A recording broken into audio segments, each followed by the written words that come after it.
Thank you, Sam. Well, first and foremost, I just want to express gratitude to the organizers of this circle and this event, and especially the respondents. And I really actually want to. I don't want to say too much because I'm actually far more interested in what you all have to say, what Father Nicholas has to say, and Dr. Heide has to say. So I'll just, and I assume probably a lot of people are, even if we haven't read the book, probably just generally familiar with the argument. So I'll just quickly summarize that argument. And I think because of the nature of the argument and sort of perhaps my youthful audacity to try to do something ambitious, there's a lot of different things we could chase down and discussions perhaps we can have, which spin off from the attempt. So I will keep it brief and as an overview. So I think the way I conceive the book, I talk about this a little bit in the preface. I think it has basically two tasks. One, this is a work, as I say, of historical theology. That's a debated designation, and what really this differentiates historical theology from just the way theology has always been done, and then what again differentiates that from history, et cetera, et cetera. I'll just say that for this book in particular, the first and foremost task I felt that I wanted to try to accomplish was an exegesis, a coherent exegesis as best I could of St. Maximus's thought around the link between creation and incarnation. And initially I have to, in the book, speak of incarnation as the historical incarnation. And so I don't mean that its scope is limited in that. And I think a lot of, as I say, even in the beginning, a lot of scholars of Maximus, that's not shocking. None of that I'm saying that Maximus is has a cosmology or a cosmic Christology, or that the cosmos is Christocentric, or that Christ, the incarnation and creation are sort of two facets of some one act, or perhaps they're many acts of the one God, however you want to run that. None of that is surprising. I don't think that's groundbreaking. What I did want to do, though, was two things exegetically. I mean, so this is the first task, is the exegesis of Maximus. I wanted to take what I thought were a little bit more they're often repeated, but I hadn't felt like they were fully taken seriously. Some of the more audacious and seemingly extreme statements of St. Maximus, and specifically the whole book is organized around Ambiguum 7:22, which is that the Word of God, very God, wills always and in all things to actualize the mystery of his incarnation or embodiment. That's one of those statements, along with statements you can find in question 60, that are often referred to. I mean, they're famous. Some of them are celebrated, famous passages. It's not like I'm uncovering them for the first time. But I do think that that's given its full scope and really sitting with even every part of that statement. I wondered when I first started reading Maximus, does he really mean this? And what would the implications be? Metaphysically, cosmologically, eschatologically, protologically, et cetera, implications for the fall, our understanding of the fall, of sin, and so forth. What would they be if we just basically took Maximus at face value there? The mystery of his incarnation isn't something other than the event of the incarnation of the first century, at least not initially. Maximus isn't really known for being imprecise in matters Christological. I wouldn't say he's vague or not careful or unscrupulous with the way he expresses himself around the mystery of Christ, right? So it would be, and it did strike me as odd, if he was elsewhere just sort of throwing around words like mystery of his incarnation and always and in all things, and when he really didn't mean that in any sort of other way, except, as one scholar put it, hyperbolic doxology. So on the surface, the book is just trying to say, what if we took statements like that? What if we took the conviction that creation is incarnation, including and even first burgeoning in the historical incarnation, seriously? What would the implications be first, exegetically, for understanding other parts in aporia in Maximus's thought? So there's a catalog of things I go throughout the chapters. whether that's, grace, his understanding of grace as innate, but also supernatural and in no way anticipated by nature, and yet ubiquitous in all nature, or his conviction that the fall appears, quote, at the very instant of Adam's creation, like Adam fell at the very instantaneously, together with coming into being. So could these things be clarified, in other words, by taking Maximus's seemingly fundamental conviction that creation and incarnation are a single act of the triune God, or as he calls it in question 60, the fulfillment of the divine counsel, which elsewhere he identifies with the divine essence? What would that look like? Does that help clear up some of the perhaps less clear parts of Maximus? So I attempt to do that throughout the book, to more or less, hopefully convincing, or at least somewhat convincing ways, perhaps not. The other thing I try to do exegetically, and then I move on to the last task, which is a lot shorter, and we'll be done with this part. I think there had been a lot of scholarship, rightly so, on Maximus's technical Christology. And I cite a lot of that literature there, both, especially in the French and German side, but not exclusively there. And that can get, as some people say, very scholastic. After all, the Neo-Chalcedonians were first identified by Joseph Le Bon, and one of the markers he gave them was that they constantly wielded Aristotelian scholasticism in order to elucidate and defend the Council of Chalcedon's Christology, right, in the face of Miaphysite criticisms. So you do have lots of justifiably, you have lots of focus and study on that whole, sort of like hit that dimension of his thought. What does he mean by person, nature, will, two wills, in hypostatos, these things. And so that has been there. And then there's more cosmological focus or metaphysical focus, and that has also been fueled by bringing Maximus into conversation with the Neoplatonic tradition, Christian and non-Christian, and sort of seeing in him a synthetic mind who has appropriated not only massive philosophical luminaries like Dionysius in the tradition, but also perhaps can be a contender, or at least a conversation partner on parallel with Proclus and others, right? And so there's a lot of focus on, at least in the last 20 years, of Maximus and Neoplatonism, Christian and non-Christian, which does then tend to focus on his metaphysics proper, his cosmology. So what I try to do, and I think mainly the first chapter with the next two try to do, perhaps maybe the first and second are the most clear link here, is again, if the claim is that creation is incarnation, then it means that the same logic Maximus operates with or elucidates the Christological mystery ought to be operative in metaphysics, in the cosmological mystery, which of course, as we all know, for someone like Maximus, and Father Nicholas's book is very clear on this, metaphysics isn't just how things are and appear to be statically right here and now. It includes, and in fact, culminates in the eschatology, right? The beginning and the end, Maximus emphasizes more than even Origen did, as Sherwood noted a long time ago, are identical. He says the very same. The beginning and the end in him are the very same. Whereas Origen usually like to say the beginning is, or the end is like the beginning is like the end. Origen emphasizes tav totis. So it stands to reason then that these two things ought to be able to be brought together precisely.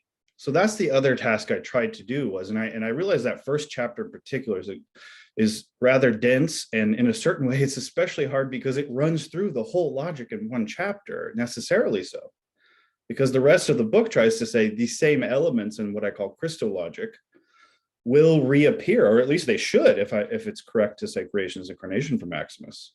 They ought to reappear at distinctive and identifiable moments in his quote unquote protology, a scholarly term, not necessarily always appropriate, but protology and eschatology, so chapters 2 and 3 there. And then the fourth chapter, the whole, of course, isn't the entire whole, it never quite is, but the whole is always making itself present in the fragments, which is why we can even recognize them as fragments. So we ought to at least shoot for them. So that's what I try to do in the fourth chapter, but mainly in terms of obvious objections, what I think are pretty natural and good objections to this whole way of thinking, which would be, okay, if creation is incarnation, well, I don't know about you, but if I look around, this doesn't really seem like this sublime and wonderful and utterly perfect incarnation of the word always into all things. And in fact, Maximus, as I've already said, makes it worse, because he says, right, he says that the fall happens together with, or at the beginning, or instantaneously with coming into being. So anyway, that's so I try to address that objection in chapter 4, which I do think is the spot where my thesis illustrates the way in which Maximus can potentially upset our understandings, not only of creation, but then also of incarnation, which would also be something you would expect if these two are the same. Creation, then, as we right now perceive it, it's not that it proves that creation is not incarnation, because look around, this is certainly not the word's incarnation. There's a lot of other stuff going on. It actually proves, rather, if we take Maximus's vantage, I think, it proves that this creation we currently experience isn't really creation, at least not fully. There are seeds, logi, in all things, for sure. So it's not just simply a kind of writing off of the material world, or the flux, or the dramatic unfolding and development of creation. But you can't only focus on that side of it. You also have to focus on the fact that he takes from Origen and Gregory of Nyssa, for example, that not everything you encounter, not every phenomenon is a work of God. And so these things ought to be destroyed in the very process of true creation. Anyway, so that opens to a lot of other things. There's a lot of stuff there about freedom and Maximus' understanding of the modalities of freedom. And one thing I hope comes up in discussion, and that I don't know if I really emphasize enough in the fourth chapter, is that a major implication of the fourth chapter would be that this world as we currently experience it is precisely the condition for the possibility for free, that is to say, personal and free acceptance of co-creation, even co-self-creation. And so the paradoxical nature of this world, that it is and isn't creation, and that in some ways creation is not yet, but it's already happened. And in fact, the end has come upon you, according to the apostle, in Christ Jesus, the end of the ages. That actually becomes at least a little bit more understandable, right? I think from Maximus's vantage, at least I thought he helps a lot in that regard. So I think that's enough from me. It gives you a sense of what I was trying to do, and perhaps the weaknesses or further questions. And so I will happily yield my time at this point. Thank you. Thanks, Jordan. Yeah, so Daniel, if on to you. Thank you. Sure. Thanks, Jordan, for that. Let me begin by first congratulating Jordan on an exceptional work, not merely of Maximian scholarship, but of theology. For me personally, The Whole Mystery of Christ ranks among my top 3 favorite works on Maximus, the other 2 being Eric Pearl's unpublished dissertation and Father Loudovikos' most recent work on Maximus. Like these latter 2 works, Jordan's book is a rare kind of book which one feels compelled not merely to read, but to study, and to do so carefully and painstakingly. Even more impressively, for me, Jordan constructs his argument on the solid foundation of Neo-Chalcedonian Christology. As anyone who studied even a modicum of historical theology knows, the best argument is always one that's grounded in Christology. As evidence, we need only look at the Seventh Ecumenical Council regarding the veneration of icons, which, of course, the triumph of orthodoxy there, you could say, is the triumph of Christology, right? It's for this reason that I express myself rather humbled to be offering a few modest comments. On the other hand, it's actually quite a special honor to do so. I don't know if you recognize my name, Jordan, but several years ago, I actually sent you an email and then promptly disappeared.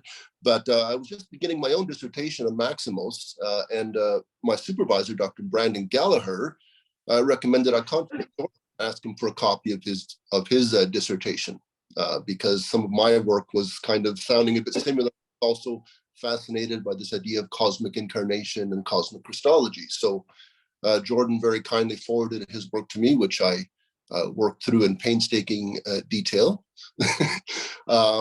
in the end, my own dissertation was I thought it would be a kind of, maybe a synthesis between Eric Pearl and Jordan's work, and it kind of, maybe it is in some level, but in the end, I took a bit of a more Neoplatonic direction, inevitably, hopefully not quite as Neoplatonic as Eric Pearl. But nonetheless, I did find that Jordan's understanding what he calls Christologic really served as a very important corrective to what one might call the ontologic of Neoplatonism.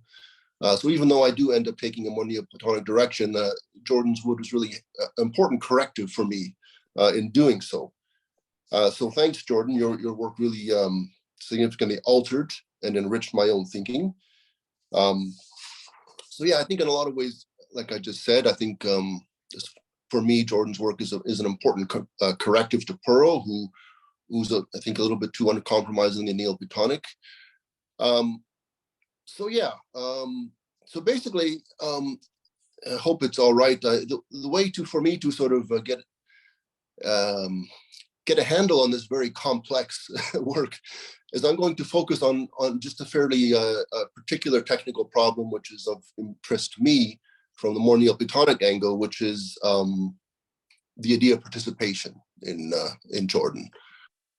So in that regard, again, I want to commend Jordan for what I regard as his critical and refreshingly unpolemical approach to the problem of participation.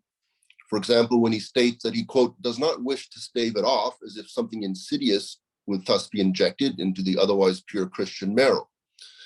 To his great credit, Jordan offers a purely philosophical and theological criticism of participation in Maximus, one which merits careful consideration. That being said, I find myself unclear and not wholly convinced on a few points here. To be frank, as I work through Jordan's presentation of the problem of participation, I can't help but feel that perhaps a certain subtle staving off of the idea of participation is perhaps happening after all. Again, to Jordan's great credit, this is not due to some misguided von Harnackian impulse. Indeed, I cannot say with certainty that he's at all wrong in his reasonings or that I'm right to offer criticism. Nonetheless, I believe there's a few points that are worth bringing to our attention, if only in the interest of clarification. Now, it's impossible to do justice to the entirety of Jordan's engagement with the problem of participation, much of which I'm actually in agreement with. For example, Jordan states at the outset that, quote, participation as such is not the problem. The problem arises when we imagine that participation exhausts the God-world relation, end quote.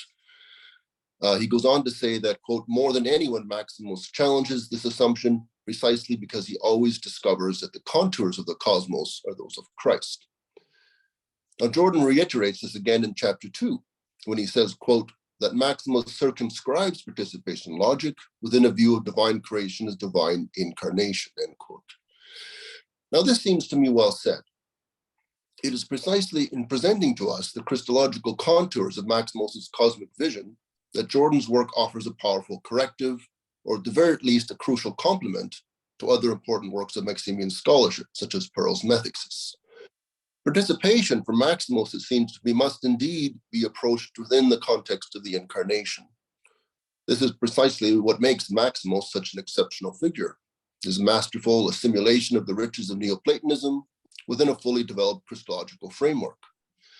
On the other hand, Jordan begins to cast doubt upon the concept of participation when, acknowledging that Maximus indeed employs the language of participation, he asks, quote, but can we assume he simply means what, say, Plotinus or Proclus means by it? I doubt it, end quote.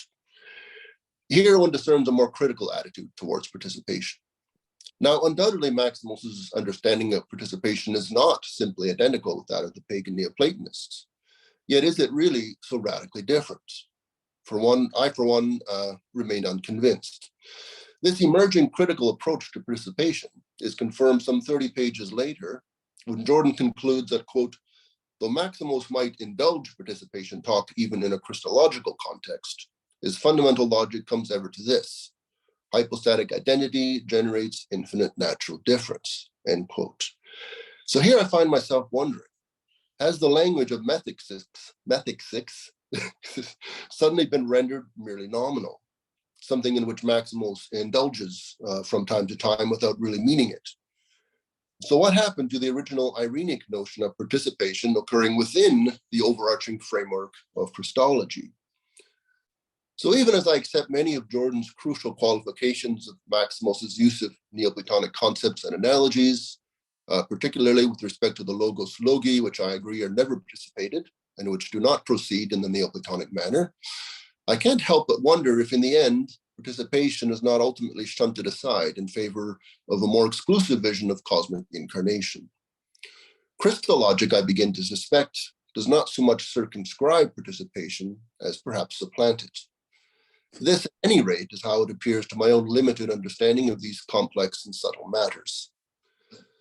The place where this becomes most acute is, not surprisingly, in Jordan's discussion of Maximos's apparent transformation of Proclus's threefold understanding of participation in the well-known Centuries on Theology 148 to 50. Maximos's scheme of participation here, as Jordan rightly notes, appears obviously Neoplatonic. In sum, Maximos distinguishes here between the eternal erga of God and the temporal erga. The former are participated, the latter are participating, while the transcendent Godhead remains unparticipated. Straightforwardly Neoplatonic, right? Well, actually no, insists Jordan, and I'm inclined to agree, at least with the broad assertion. It's the details I'm less clear about. Now, one of the oddities about Maximos's participatory scheme here is, as Jordan notes, that he calls both the eternal and the temporal works beings, ta onta. This is, of course, unproblematic in reference to the works beginning in time, namely created beings, creatures. But in what sense are the eternal participated works of God's beings, ta onta? As Jordan rightly notes, these allegedly eternal beings cannot be taken in a straightforwardly Proclan sense of mediating hypostases. While Jordan cites the problem of natural mediation, there's also a theological reason. With the anathematization of Arius and later Eunomius, Christianity closes the door to any kind of descending hierarchy of mediating principles, so fundamental to the pagan Neoplatonists. So in what sense then are these eternal erga beings, and how participated? Jordan's solution is first to reformulate the problem. He asks, quote, so what constitutes the being of God's eternal works? Or, since the participated works are also the one God, reformulate it thus. How can the imparticipable God become participable in his eternal works, end quote. Now, my own inclination here as an Eastern Orthodox theologian is to understand the eternal onta as the participated attributes or energies of God. Ta onta, after all, need not be taken so concretely as beings, but could be rendered more broadly as realities. That Maximos calls them beings, or ta onta, underscores the realism of the divine attributes, which, though distinct from the divine ousia, really are God in his communicable and participable aspect, God ad extra, as it were. This would be the orthodox solution to the problem of essential mediation, namely that beings participate the eternal erga or attributes of God, not the ousia. But let's return to the solution which Jordan offers us. Having reformulated the question from a what to a how, Jordan draws our attention to the language of implanted potency, a terminology which Maximos shares with Proclus, though imparted might be better for Proclus. This implanted or imparted potency, Jordan suggests, is a way of talking about how the participated reality is present to or within the participant. Despite this apparent congruence, however, Jordan argues that Maximos's understanding of participation as impartation is fundamentally opposed to that of Proclus. In essence, what I take Jordan to be arguing at this point is that whereas for Proclus, participation as impartation boils down to what Jordan calls a kind of natural or essential relation, whereby the higher imparts itself to the lower by way of mediating hypostases, Maximos understands it as having immediately. The one logos implanting himself in the world is the many logi of creation. The solution to the how, then, seems to be that the logi bear somehow within themselves the participated erga, which they introduce alongside themselves directly into created participating beings. This seems to me a plausible solution. What puzzles and troubles me here, however, is less the mysteriousness of this model of implantation then the neglected what, which has seemingly fallen by the wayside. What exactly are these participated erga, these eternal onta, implanted in beings as their intrinsic power to be? Can the eternal erga be reduced simply to this, indwelling power of being? What about all the that Maximus lists, such as goodness, life, immortality, simplicity, immutability, infinity, and so on? How are we to understand these latter attributes? Are they also somehow implanted in beings alongside the logi? Moreover, by associating the erga with the logi in this way, Jordan, it seems to me, comes perilously close to equating them. Okay, except, of course, that the logi, as he rightly notes, are not participated. In sum, I'm left wondering what participation means when understood in this way. That's the basic, simple question. The word itself seems perhaps unnecessary, apart from the unavoidable fact that Maximus himself uses it to articulate some aspect, perhaps not the whole aspect, some aspect of the God-world relation. In the end, one gets the feeling that participation has not so much been circumscribed by Christologic as supplanted by it. Now, all of this perhaps boils down to my own muddled thinking. On the other hand, the argument is subtle, and perhaps there are also others who might benefit from the author's clarification. So it's this more than anything that I look forward to hearing. So once again, thanks, Jordan, for this extraordinary work of theology, which has both challenged and inspired me. You'll see your name cited many times in my own dissertation, mostly in agreement. So thanks for that, and thanks for the Dionysius Circle for giving me the chance to comment briefly upon it. And that's all I've got to say. Thank you. Great. Thank you, Daniel. Appreciate it. All right, Father Nicholas. Hello, dear friends.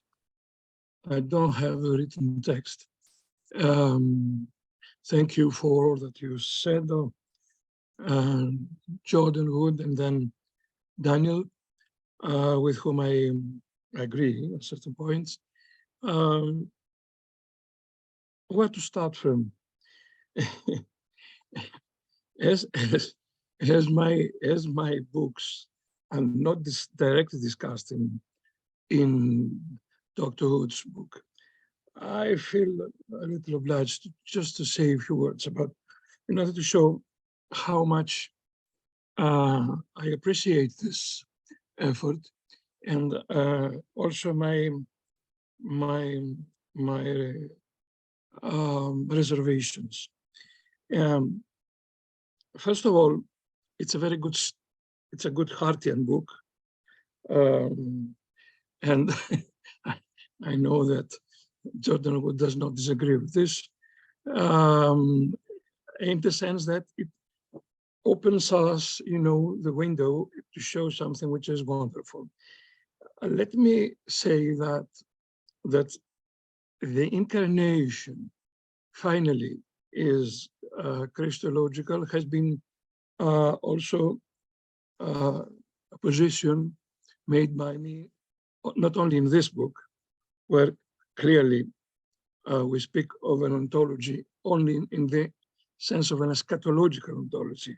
That means that finally creation is fulfilled in Christ, but also in this one, which was published 2016 by St. Vladimir's Press, which is called Church in the Making. The subtitle is An Apophatic Ecclesiology of Consubstantiality, which is, in its most significant part, a book on the Areopagus and Maximus, to show how those two giants have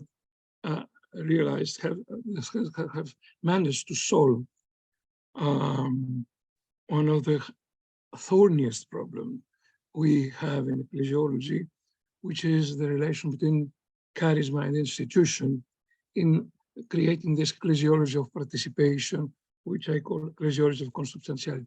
In this book, I write that concerning the dogma of creation, which I call analogical creation, I will make three major points. The first point is that creation of thesis is an anthropological reality, which is well known even from the ancient philosophy. And the second point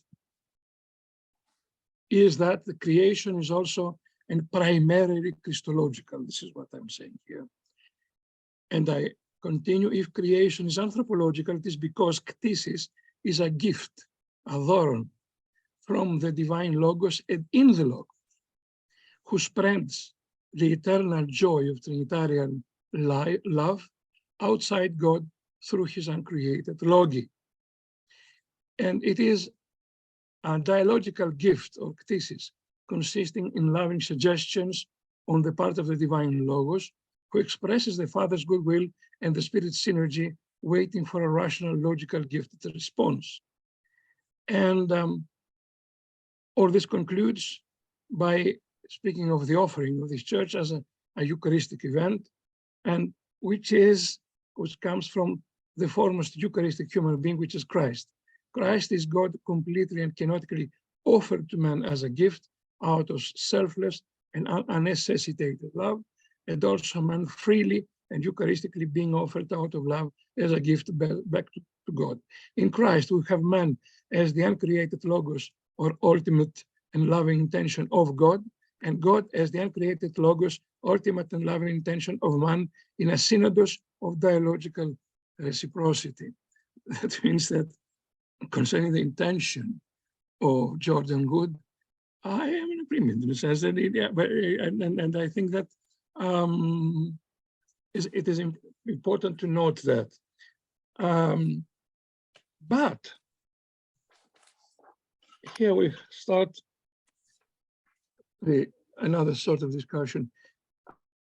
Also in this book, I write, the doctrine of Logi, to start with, refers to divine intentionality outside God, i.e. how God becomes a God for the world, or in other words, a God in the world. This is very clear concerning Maximus, no doubt. But what is important is, what do we mean by Logos? You know, Logos is a very multifarious, a very rich Greek word. In a recent book of mine dedicated to the history of ancient Greek metaphysics, I found some 44 uses of the word Logos.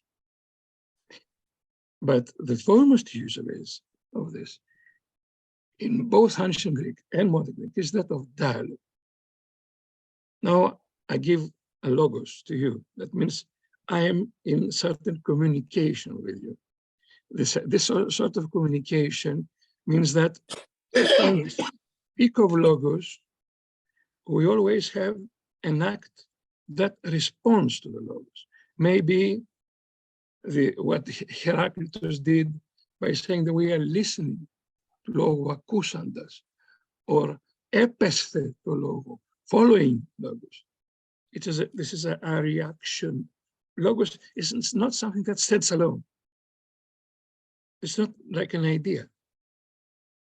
Logos is something that has to do with will, loving will, expressing myself and extra, and all this stuff. And intention. I mean, what I try to stress in this book, in the 6th chapter of my Eucharistic Ontology, is precisely that once we speak of Logos, in order for this creation to have a meaning, we have to create presuppositions for a dialogue. Otherwise, Logos is not fulfilled. It's just only a thought. Logos is not just a thought. It's a word. So, in this sense, I write in that book, as you know, some of you, that what God creates is precisely the unthinkable. An intention totally different.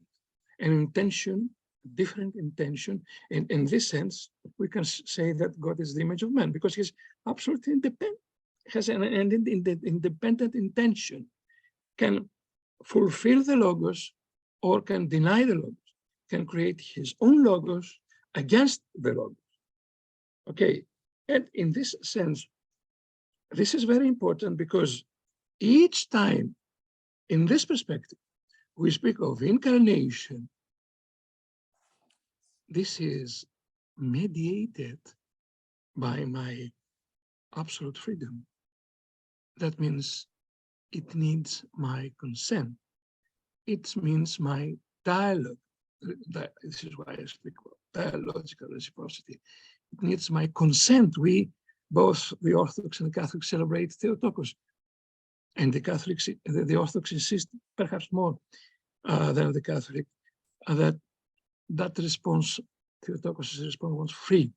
I wrote an article in the first volume of the of an Analogia journal dedicated to Theotokos, with the title "Practicing Consubstantiality." It's an article on the Theotokos. Theotokos practices consubstantiality before Christ. When we speak of consubstantiality, I forgot to tell you that I spoke about two aspects of creation. The first is the anthropological, the essential is the Christological, and the final is the Trinitarian, because in the end, creation is also Trinitarian. Christ, as Son of Man, fulfilling his Father's will through the gift of creation and the Spirit, opens for us the ultimate gift of the mode of this uncorrupted life, which is the only possibility for any sort of being to truly exist. That is, as the above texts clearly imply, the homoousion, consubstantiality. This is the mode of existence of God in the sense that is transferred through Christ in creation. And in this sense, for me, finally, creation is, as I write, analogical creation means to create an ecclesia out of this nothingness. I mean, to spread this mode of existence, to spread consubstantiality upon beings.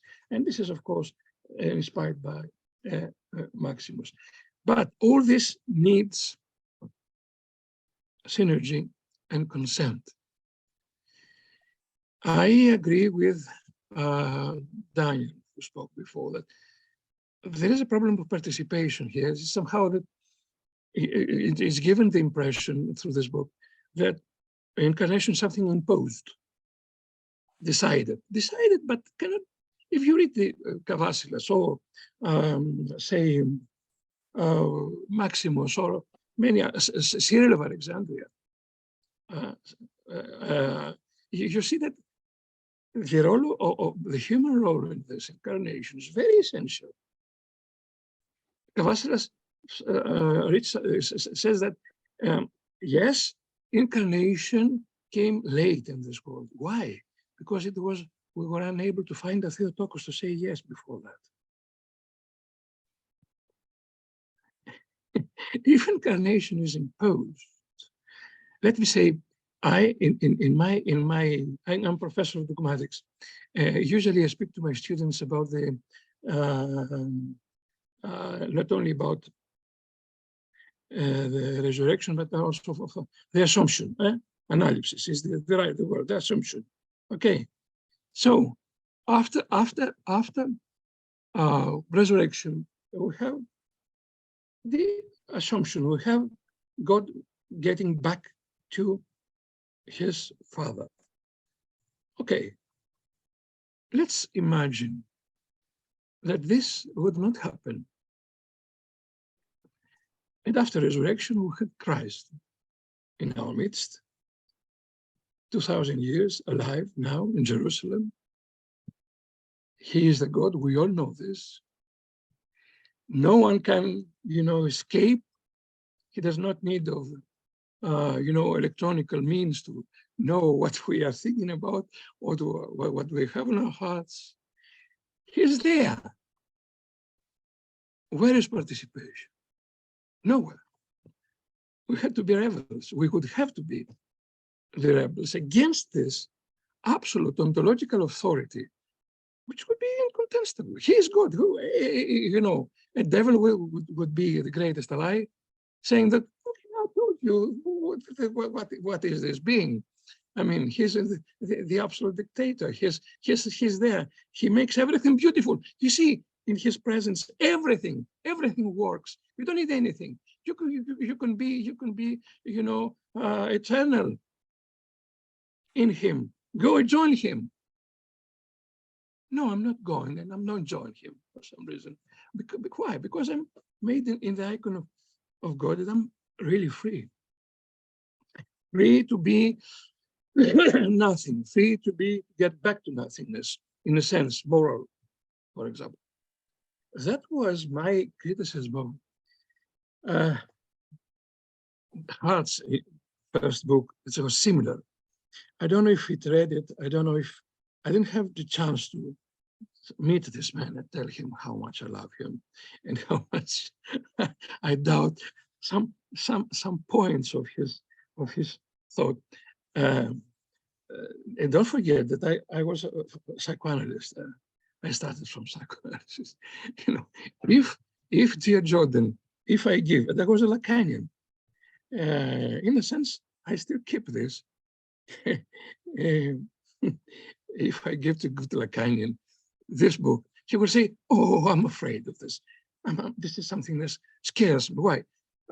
This final identification, this melting with the one, is what our teacher Lacan says that is paranoia. Can be paranoia, in a sense. You know, as Hegel was a great paranoic, a wonderful paranoic, but he was a paranoic. And each phrase, I spent some time listening to the presentation my dear Jordan made yesterday of his book. And I wrote down some phrases, he said. It is of God's essence to go out beyond God's essence. Wow, I'm scared of this phrase. Because if this is true, then okay, what this has to do with me? He wants to get out his essence. Okay, let him do it. I mean, in this sense, creation can be the absolute narcissism. He fulfills his nature. Okay, he uses me for this as a self-object. I am the self-object. Here, Heinz Kohut, whom I love so much, comes to the fore. I'm his subject. He sees me. He glorifies himself. Okay. You know how, and then he says, if applying the logic of incarnation is pantheism, then worshiping Christ is idolatry. Good. But what is this logic of incarnation? I need a Christological dialogue, which takes me into account. I'm trying to recover from a flu, and that this conference is the best way to do this. So we need synergy. This is where I'm coming again. Let me just tell you something about my beloved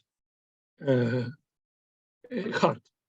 He says, creation attends God possessing no essence apart from its character as a free and open utterance within the infinity of his self-utterance, because in the strictest sense, theology can use a term like of God alone.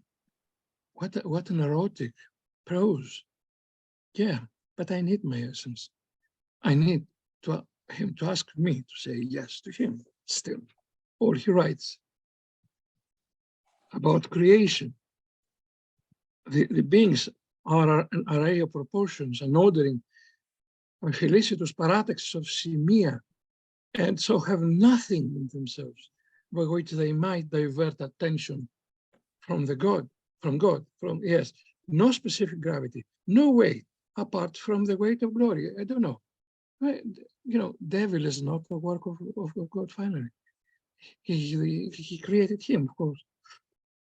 Or here, the transcendence of being over beings is such that the very otherness of the transcendent is the intimate actuality of every being in its particularity. Okay, I cannot accept this, which is wonderful, but it does not leave room for what I call dialogical reciprocity. In this sense, while the dream is true, I mean, the final somehow image of all this is something that we can get in agreement. We can agree. And personally, I have already agreed years ago before this book was published. And but the problem is the foremost problem, absolute question for me is this, which is finally described by Maximus' distinction between logos and tropos. Logos is something that is given to me. Tropos is something that has to do with my freedom. So if we keep the logos, yes, intact, as we have to, tropos, this change of the mode of existence, which has to do with participation, needs also my personal freedom. It cannot happen at all. It cannot happen at all. I keep this right for myself, not to get in dialogue, not to get in communion, not to need the incarnation. Okay, and then the other question, which I have already posed, can we have incarnation without man's consent? Okay, seems that more or less in this sense, I try to give in a few words my problematic. I am very happy because I see such books appearing, indeed. Why? Because after years and years, I'm the oldest between you, Father Nikolaos, no, but of those of you, the youngest scholars. And I realized that it took years or centuries or generations to realize that the realization of deification is not something that has to do with a surplus, something that's added, something that we need. We have nature, and somehow we have something to add if we finally decide.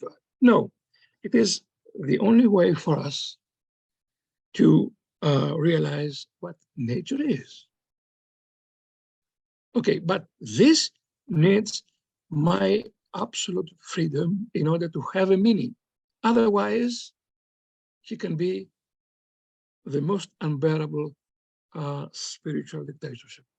Thank you. Finished. Wow. Thank you very much, Father. That's fantastic. Well, that was great. Yeah. So thank you very much, Daniel. Thank you, Father Nikolaos. And thank you for the introduction, Jordan. So maybe we will scrap the plan. We won't we won't take a break in 2 minutes. Maybe now Jordan would like to respond, and then you three can have a bit of discussion. Thank you very much to the respondents. Yeah, I just the fact that you took the time and want to engage in this. I mean, this is my first book. I don't have some kind of clout. I'm not, I'm actually a stay-at-home dad. That's actually what I am. So I don't even have so it's an honor just to be interacting with everybody here, and especially Father Nikolaos, who has been doing this for a long time. Okay, so let's see, I'll start with what Daniel said. And actually, I do think there's some really interesting commonalities between what he said or questions he raised and Father Nikolaos. So yeah, the big thing there, Daniel, thanks for your comments, really, really clear, really helpful. I can't wait to read your work as well.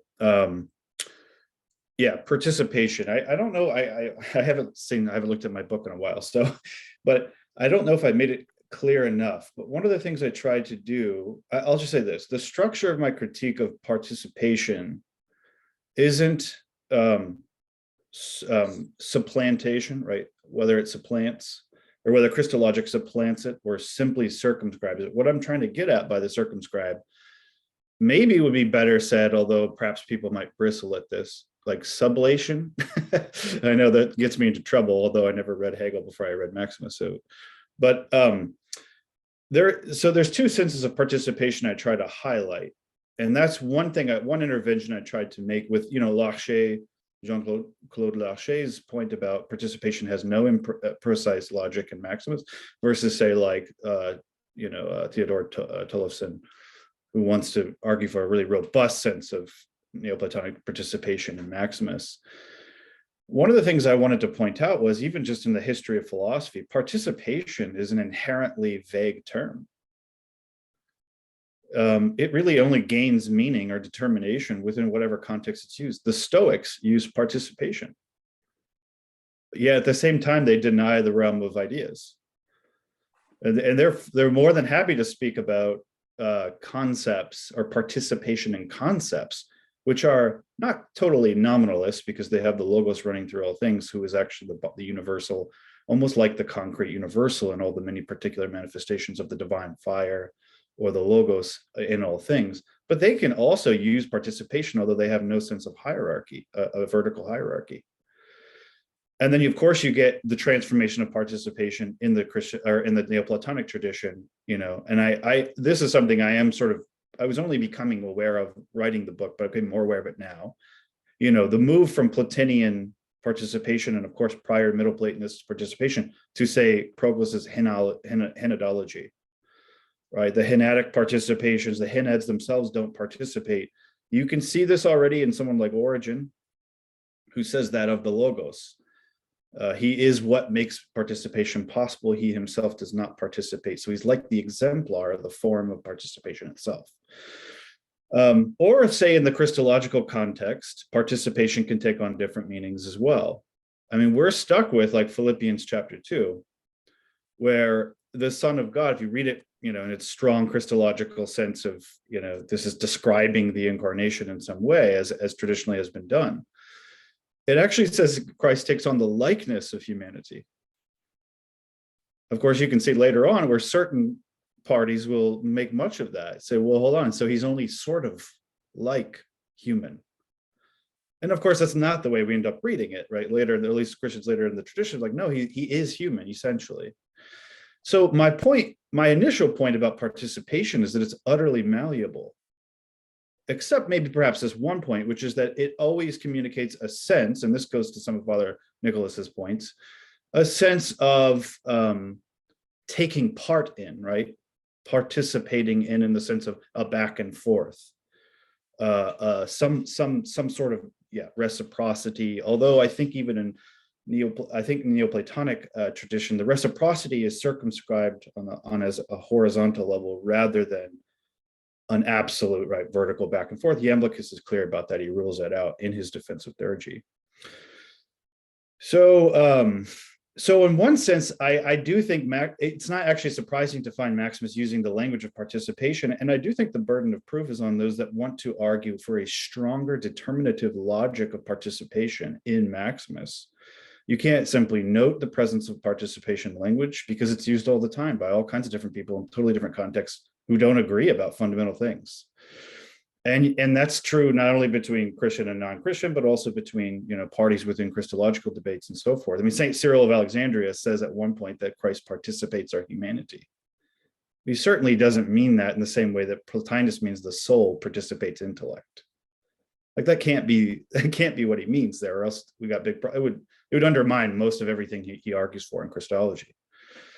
So I want to say, in that sense, sure, there's a basic, underdeveloped, fairly vague sense in Maximus of yes, we need to take part. We need to have a reciprocal relation with God.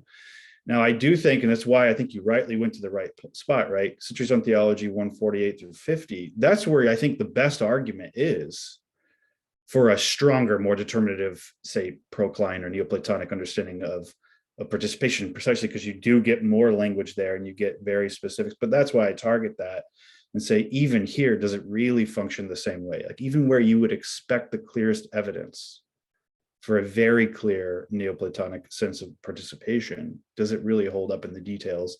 And for, as you recounted, I don't quite think it does. See what something you said specifically here, though. So you mentioned as well the uncreated works as real attributes of God. This would be the more sort of standard essence energies way of dealing with. And I specifically, as you hopefully you'll sense a sense of ecumenical. It's not simply that I'm blinkered by being a Western person, but I intentionally did want to avoid all the polemics surrounding, the history of Palomism and Saint Maximus and so forth. I, in fact, didn't read much of Saint Gregory until after I was well underway into Maximus. Some people might fault me for that and say, well, that's why you didn't see the deep connections, but I actually intentionally wanted to wait on that because I want to see what I found in Maximus before I started fighting people. So I think that's fine. I mean, I think it sounds to me like we agree. I'd be interested to see what you say, but certainly the uncreated works are works and they're realities. And they are of God, and they're not self-subsistent hypostases. And they are participated by us somehow by some kind of dynamis within us, which, for example, in Ambiguum 1046, Maximus calls grace. So what I wanted to say was, just as Christ's own person is the fundamental condition for his own humanity participating in divinity unto deification, the same logic applies to our deification. And so it is the word within, as he says, it is the word within who in the deified clearly gazes out from the saints who are deified. The word himself does. He is always already there. The logos is the logi. And the logi are not participated strictly precisely because it doesn't make a lot of sense to say you participate in a person, at least from a Neoplatonic perspective, right? So anyway, I'm trying to trace out the continuum. The general critique, the form of my critique, whether we agree about the details and so on, the form of my critique really is more of a sure, but there's more. like that's what I mean by circumscribed. We might have a few texts in Maximus's corpus, and it really is only a few, that approximate something like precise logic of participation that you'll find in Proclus or elsewhere. That's not actually that common. Larcher was right about that. That's not that common. But certainly something is going on that's more than that. And I focused on 148 through 50 because I think that's actually the best case for the one that I'm trying to gauge, right, and to criticize. That's their best case. And I think even there, though, you can't account for the fact that being itself. Now, the last point you asked, so what are these, right? Well, I think they're nothing different than what Maximus says in Ambiguum 7 about virtue, which is also numbered among the uncreated works of God, along with infinity. They are, right? He says there that one way to understand the logos logi doctrine is precisely to think about how virtue is already, quote, Jesus Christ, right, who is the essence of virtue, taking flesh in us in the deified, right, through ascesis and all that, right? That's true of every other attribute listed in CT 148 through 50. Goodness is already in you, as he says in Dispute with Pyrrhus. Virtue is already in you.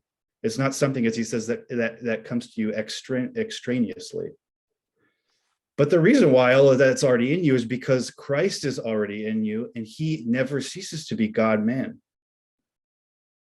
He brings his all the attributes and all the uncreated works that he is and performs into you in your own potency. This is where I would agree with Father Nicholas, and I don't actually think I'll get to that in a second. I don't think my book is as Hartian as maybe it might appear.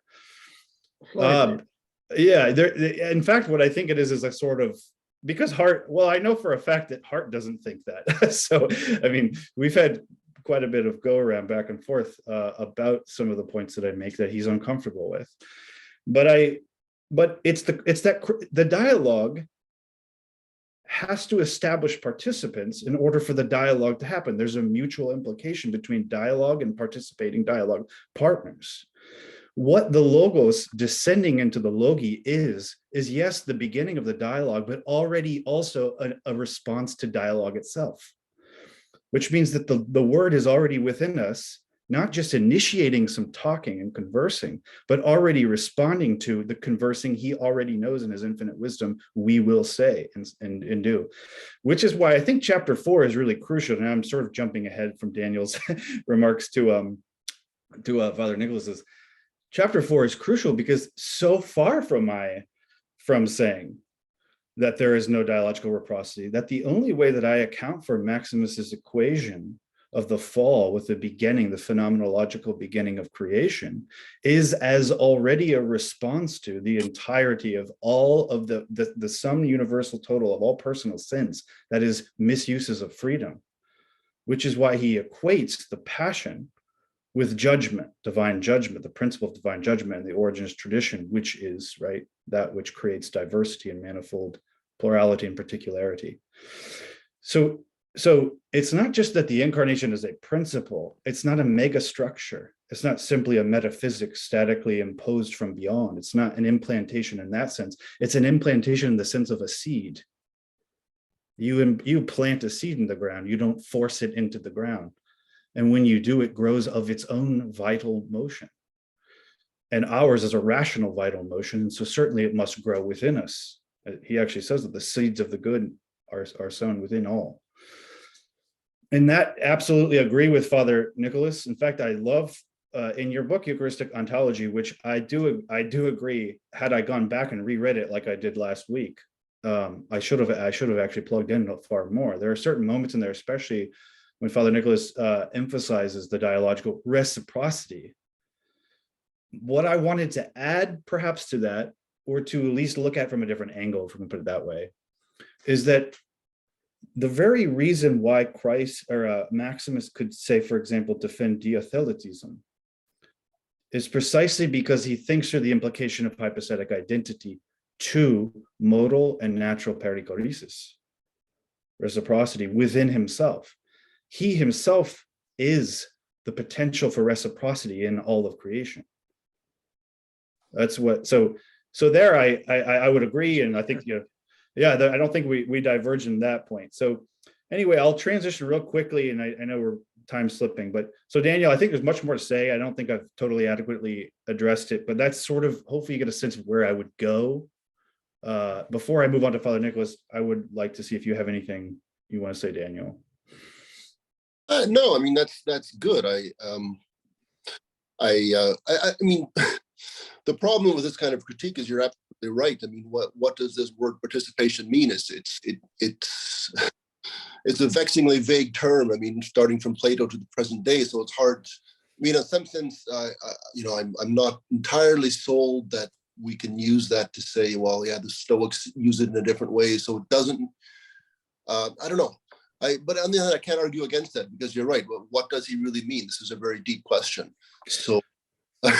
Yeah, for sure. And I think, just a feature, again, it's not a proof or anything, but if the very project of Neo-Chalcedonianism, including Maximus, is to develop hypostasis and ousia, it at least stands to reason that a key term that usually used to describe that in other contexts, participation, must also change.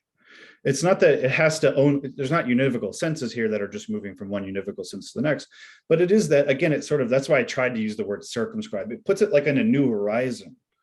It does affect the way we perceive it, like the light coming off of it in a new way or a new angle or something. I don't know how to say it, but so there's this, all these are moving parts, and they're mutually implicating moving parts. And as you develop one, you simply can't develop only one if you're going to be consistent.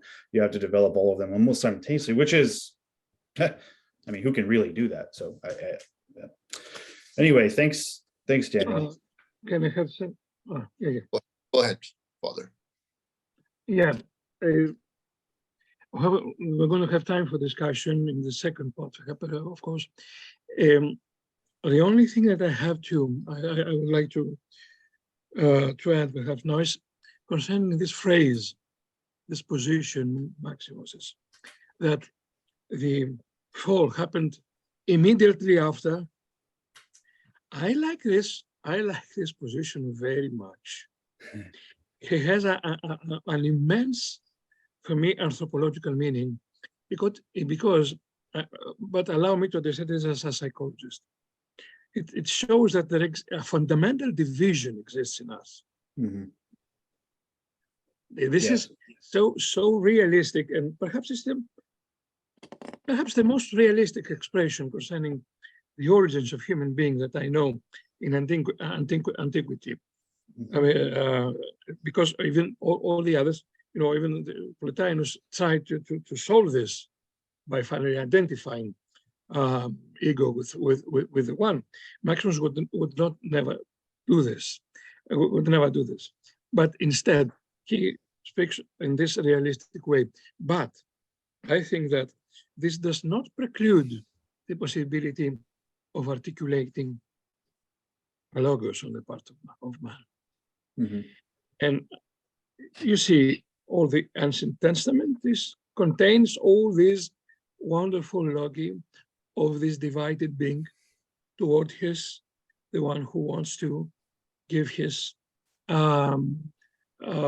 fullness and give his new perspectives of eternal life. And in any sense, I think that we have to avoid any passivity. Maximus, even when he speaks of the most passive event, which is the εκχώρηση of the exousia, to give your own freedom to God. This is very active in him. It's an active thing that I'm doing through my own will. Will never die. Natural will, which means the will for fulfillment, my existence in eternity, and the gnomic will, which means that the way I have to express it as a person, as a person. Because there are some good friends of mine, okay, I don't know, good authors, good scholars, who, when they reach this point, they say, "Oh no, we have passivity. Here we have, it's not passivity. It's not passivity." And some Orthodox also scholars who recently wrote on Maximus and had problems with the will and had problems with motion, and we do not have motion anymore in their times. And they think that I wrote parenthesis, I want you, if you like, all the participants to send me your emails, and I'm going to give you a free access to Analogia for 1 year. Oh, wow, thank you. Hey, and there you find some useful articles concerning this. In the very last Analogia, I write a review essay on such a book of a young scholar who is Orthodox, a very good man. But on this point, he speaks of a sort of gap, rift between our nature and the life to come. Wow, it's not me that it's saved, Oh, he speaks of the stopping of motion when we reach the one. If we do this, we do not explore anymore. It means we don't love. It means we're passively just, submit ourselves and give ourselves. Okay, all these things make me to somehow identify the Chalcedonian identity of Maximus with what I call more or less dialogical reciprocity, in this sense that I am always active. Even in the end times, I'm active. I move. He does not move, but for me, it's an ever moving rest or fixed motion, which is identical around the same. But I'm in motion, that means I'm him. I'm not him, I'm me. And it's there, but at the very same time, we have this ineffable unity, which is a unity of love, not a unity of melting. Right. Okay. All this. Thank you. Okay. No, thank you. Yeah, no, that's great. And yeah, so just actually a final point that will go pretty well, I think, with what you said. So I would, yeah, whether or not this is a Hartian book, I think is actually up for debate, even for Hart. He doesn't like the way that I use, that I speak of the sort of incommunicability between a finite and infinite nature, of course, in his second most recent book, You Are Gods.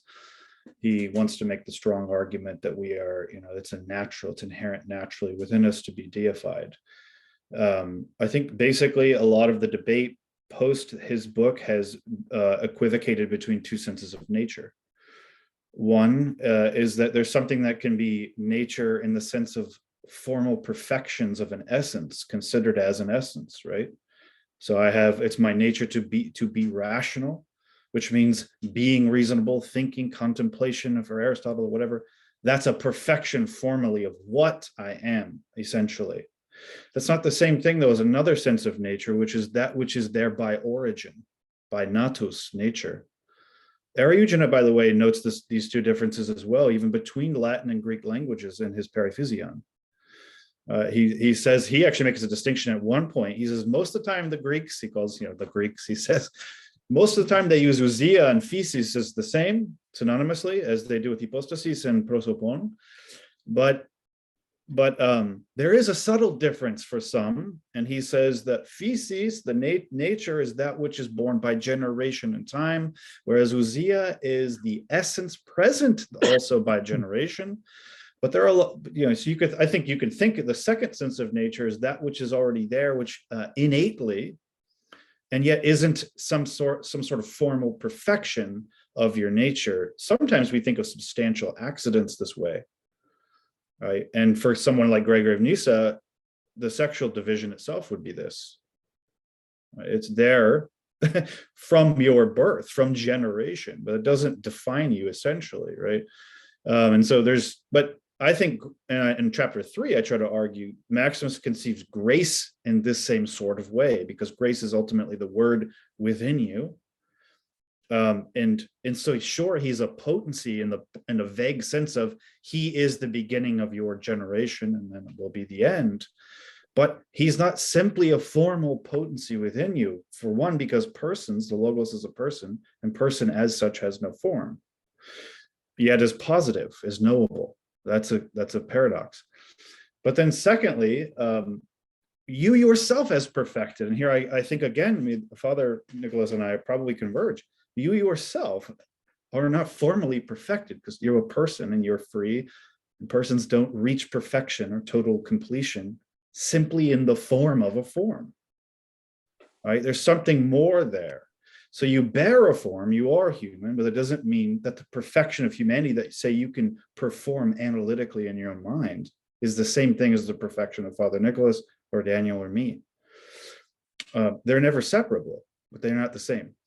And so I think the word is in us as the total potency of both aspects there, formal and personal. So as it were, to use perhaps Father Nikolaos's language, the very foundation, right, of metaphysics and even of my own identity is already the Logos. He is already speaking in me, establishing me as a participant. That's chapter 2. And therefore unfolding in me and in the church, right, over time unto deification. So I like that direction more. And so Hart and I have had backs and forths, and I think that in the discussion, both on his detractors and he himself sometimes don't sufficiently distinguish between the two senses of nature, which is getting us in a muddle. But I also think, last point, the only thing I would say back, I think, to Father Nikolaos, I've been reading your stuff more than I have lately because I knew we were going to be speaking. So I really appreciate a lot of it. I think we have a lot of convergences. Obviously, we have a common I will send you also my last book on logical identities. Yeah, I just received it actually. I have not engaged. Yeah, I have not. Yeah, I've got it electronically. Yeah, I finally got it. So. Yeah. But one thing I will note is, or just a sort of a thought that occurs to me even here. I think there is a danger, and I think you yourself diagnose this sometimes in Eucharistic Ontology, that we can just as easily abstract and reify absolute freedom as we can nature or essence. We can what? As we can nature or essence, right? We can what, Mr. Ward? Oh, sorry. We can just as easily abstract or reify absolute freedom. So, for example, let's just take the Theotokos. God didn't have to wait around for a Theotokos. We might have from our perspective, and we were searching for the person who could say yes out of her own free consent. But God didn't have to wait around, not because he wasn't, he's above and beyond and knows all things, but because he knows Mary entirely and fully more than even perhaps she does herself. So there's a kind of necessity and knowability, and dare I say even rationality in interpersonal, intersubjective relations and in love itself. So he knew Mary would not say no, not because he's imposing anything on her in order to get the right outcome, but because Mary is the kind of person who would not say no, and he knows that. I know this argument. Yeah, and to me, it connects with Ambiguum 7, I'll right? state you my answer. Yeah. Yeah. Oh, perfect. Yeah. Thank It connects with Ambiguum 7, right? Because when Maximus raises the question of how does God know all things, including particulars, through the Logi, through the divine wills, he says, appealing to Clement and Pontanus, he says, God knows them as expressions or as actually works of his own will, which, and then he goes on to say, right, with Matthew 25, he will say, I know you not. And it's in the way he knows all things is exactly through his own love, his direct experience personally of all things. So we are not in the mind of God as ideas, we're in the mind of God as lovers, not even the mind, perhaps, in that point.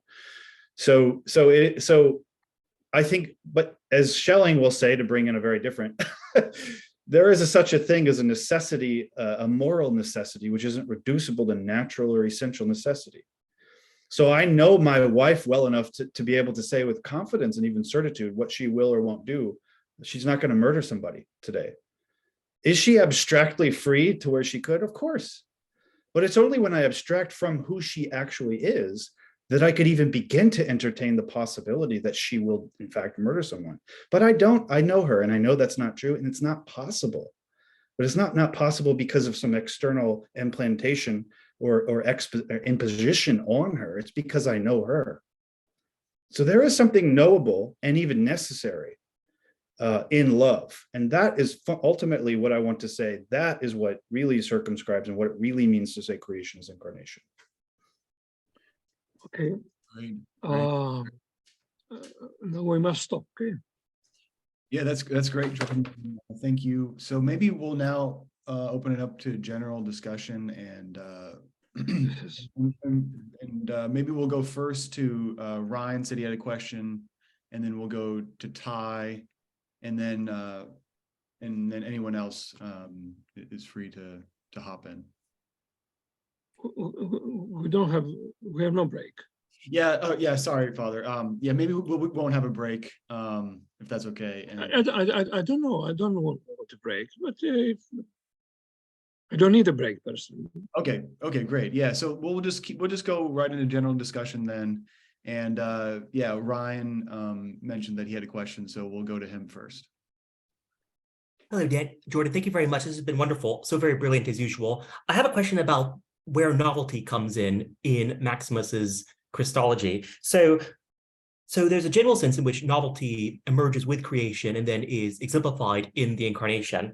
But I heard you say, and I hope I haven't got this wrong, that Maximus is more radical in affirming the eternal cyclical nature of creation as restoration than Origen of Alexandria, where Origen will say that the end is like the beginning, similis.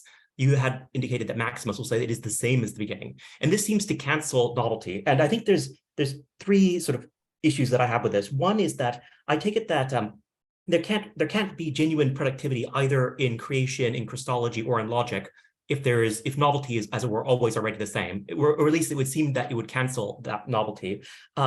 Second, there's a question in general about how it is that a logic can be Christological, or how it can be grounded in Christ. So there's one sense in which if the intelligible forms or logoi of logic are grounded in the logos, and the logos is the way in which Christ communicates Christ to the world, then logic always is Christological. But as you may know from Hegel, it cannot just be, as it were, a figure of representation, or it can't just be showing us, as it were, the figure of Christ. It also has to show us the pure forms of thought in order for those forms to be universal and extend across different various terms that we input within it.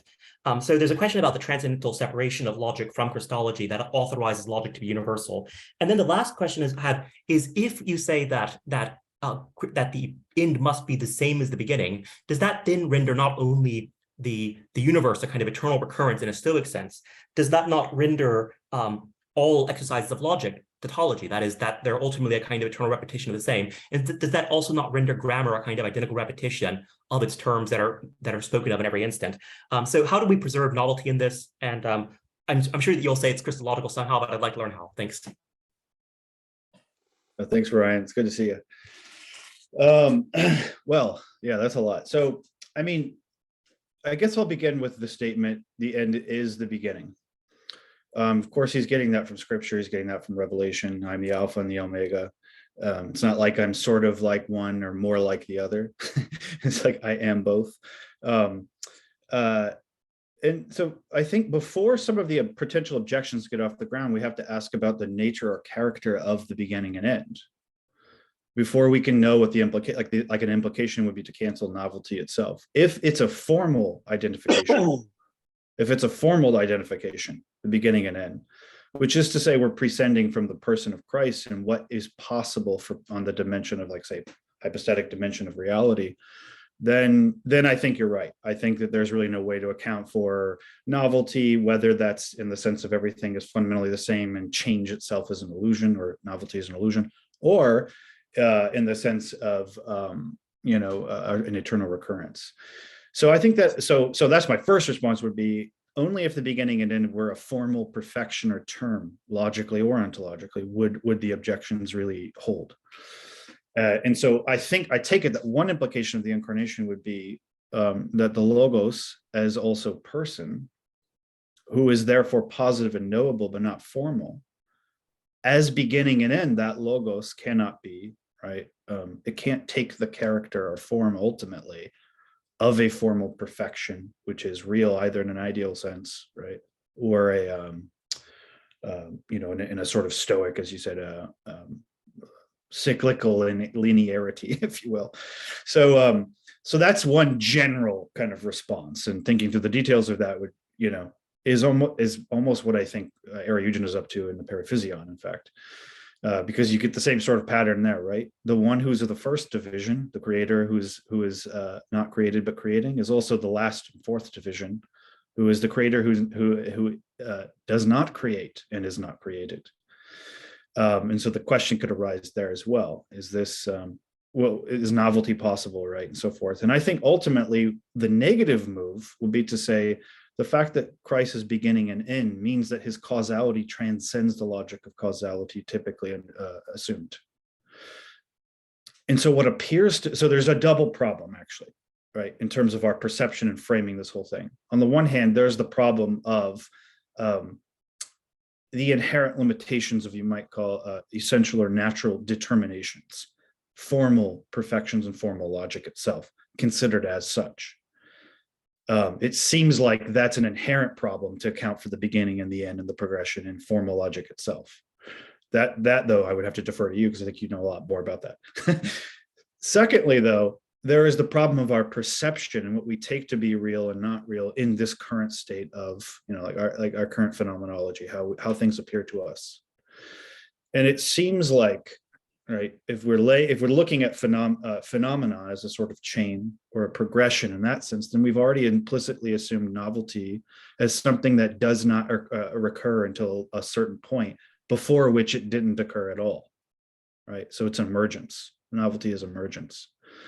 And I think when you're talking about creation as only being real first, like it's sort of first dawning in the middle of creation, in the midst of that phenomenon, the historical incarnation, but then also as it's perfected, as it were, simultaneously on the edges, the beginning and the end, then that initial assumption that novelty must be what emerges at a certain point in the sequence, I think is questioned.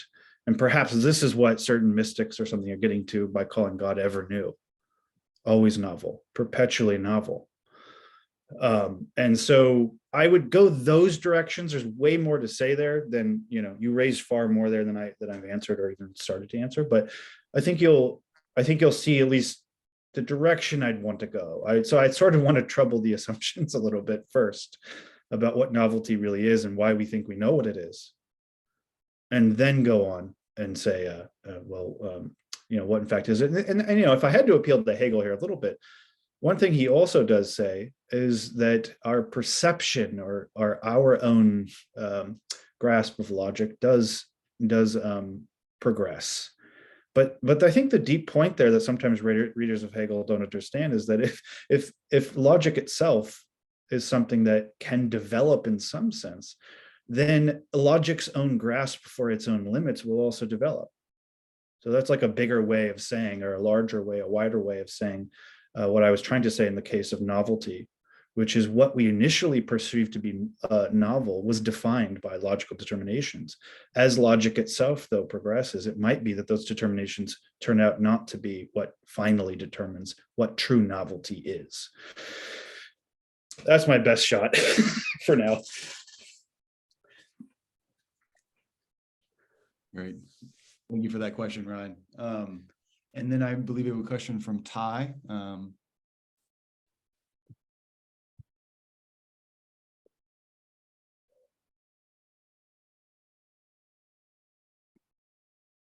Ty, oh, sorry, you're muted, Ty.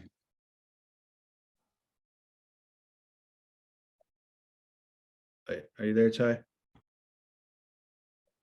No, it's not coming through for some reason, Ty. It doesn't look like you're muted, but it's not coming through. Can you hear me now? Yes. Now. Okay. Yeah. Sorry about that. I decided to move to a place where there'd be less screaming, fewer screaming children. So Yeah, no worries. thank you all for this. I wanted to ask Father Nikolaos just a brief question, and it's probably born out of my own ignorance of his writings. But I also just quick follow up on the interchange between Ryan and Jordan, that my simplistic way of trying to make sense of your answer, Jordan, is that, I mean, I am identically the same person I was in 1983 when I was born. I have a hypostatic identity that's the same, but I have a whole lot of novelty to not only the formal perfections, but the existential, well, lack of perfections. But I think, yeah, that was just my initial reaction to that. But I wanted to ask Father Nikolaos, is your concern about the tyranny that lurks behind Jordan's or Hart's articulations of sort of the architectonic concerns here? Is it just the way, the language and the concepts that are used to describe it as being sort of one-sided rather than reciprocal, as implying passivity? Or is it also that there is a kind of certitude about the eventual completion, God becoming all in all willingly, but that there will be completion for everyone, there will be restoration for everyone? Or is it just the way that it's described, the mechanics and the concepts and the terms that are used to describe it? Thank you.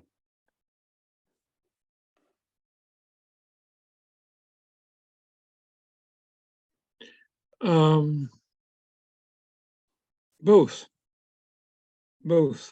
It's not Jordan Wood that I'm afraid of, or David Bentley Hart. But I am afraid a little of Hegel and all this, what Levinas calls totalité.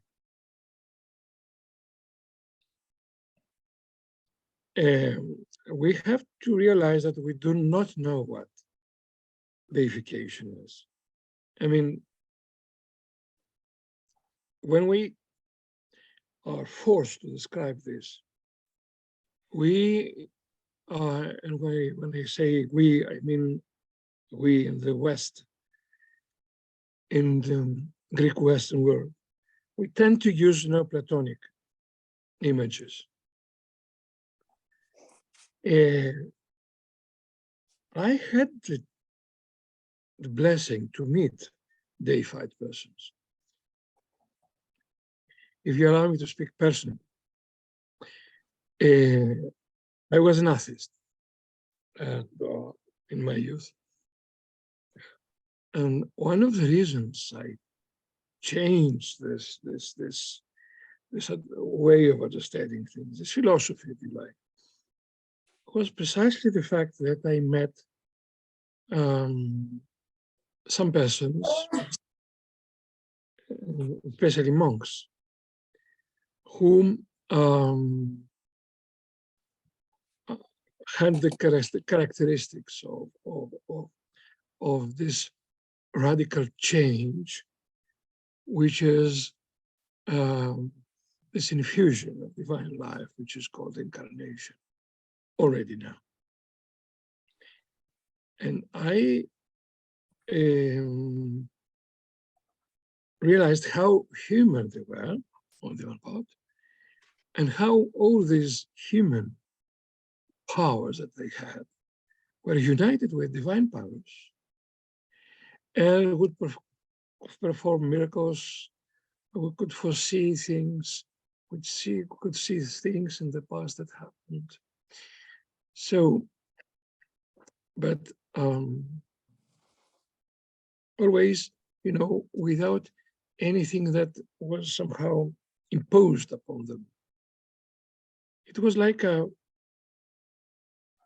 unexpected and wondrous and miraculous meeting between human and God in a human existence. So there exists such persons in the church still, and this is good. But for theology, it's good to avoid all this totalitarianism, you know, all this temptations of understanding things as somehow definite and imposed on the part of God. There is, at least in Orthodox theology, there is no such an understanding of grace that's something which is somehow that cannot be but, you know, accepted by man. Okay. I remember one of them, which is who was a Canaanite, said, the Father Porphyrios, he used to tell me, look, it's one and the same power in human beings that is being deified or the opposite. It becomes totally catastrophic and demonized. In each case, what is important is that we remain human beings intact, and we always have the freedom to say yes or to say no. Okay, this is why in the Orthodox Church you cannot easily accept the predestination. For knowledge of God does not mean predestination. The fact that God is outside space and time, and what for me is successive for him is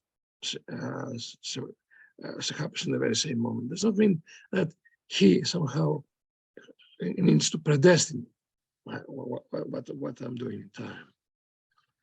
Okay, in a sense, a human act is a surprise even for God himself.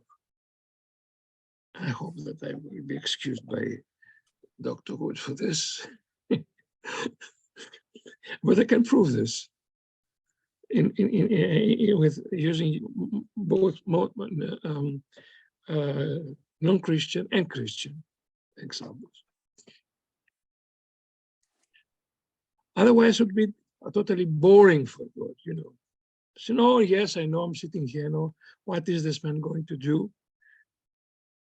The fact that a man does what he does has to do always with a sort of freedom that is not easily definable. It's bottomless.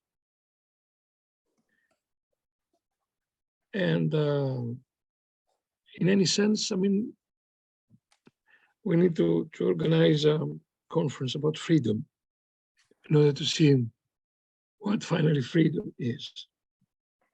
You know, there's also the question how God changes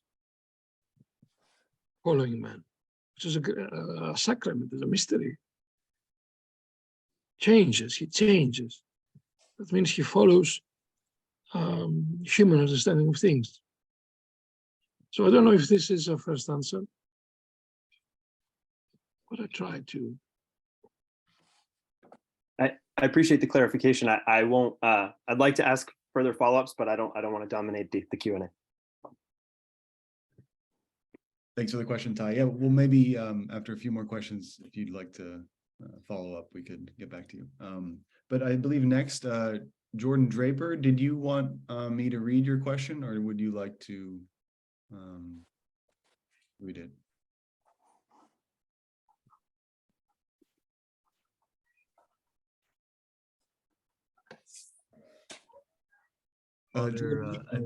Jordan Wood. Am Oh. I on mute still? Oh, no, you're good. You're good. Sorry.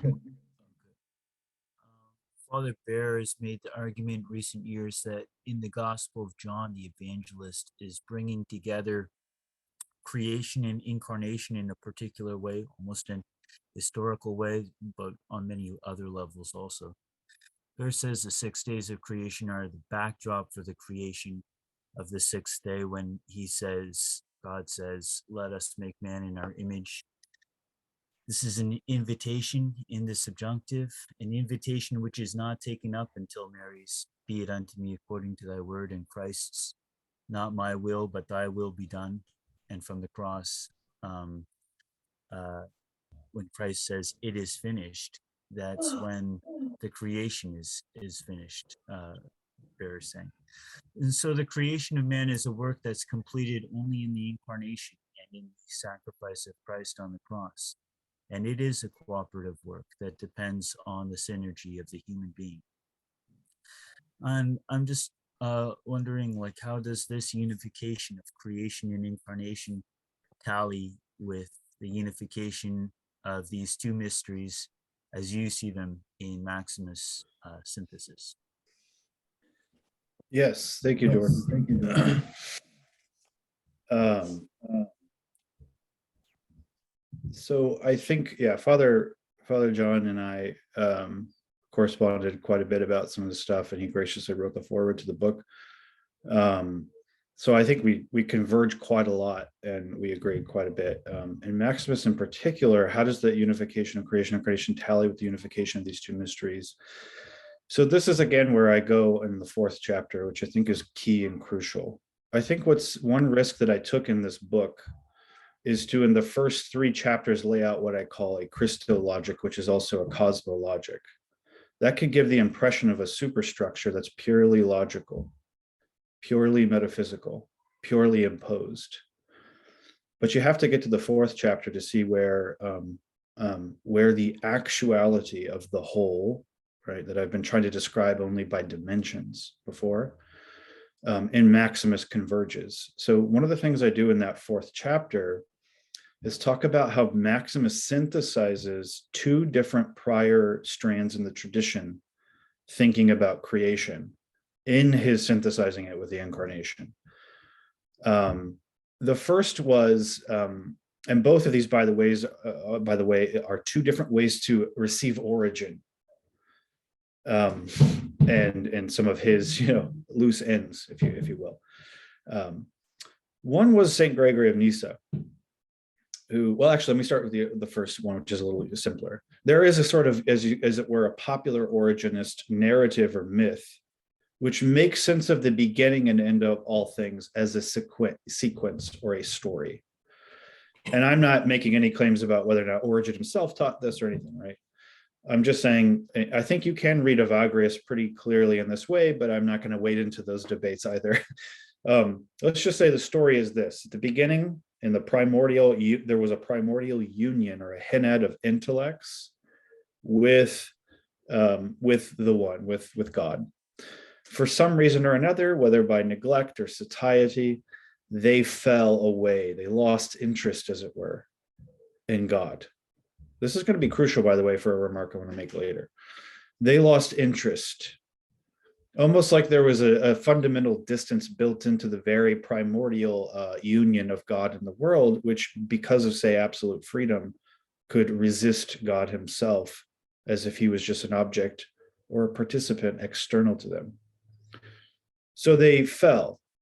And when they fell away from God, God reacts, and this is in this tradition called the judgment, the division, the krisis or diakrisis. The judgment, which is this manifold world, all of the diversity and plurality, especially of matter and bodies and physical space-time, which catches the following intellects. That's the act of judgment. The judgment is the division of the unity, God's own willed division, to catch that which the fragments falling, in order to, and then an act of providence, reunify. And that's what providence is.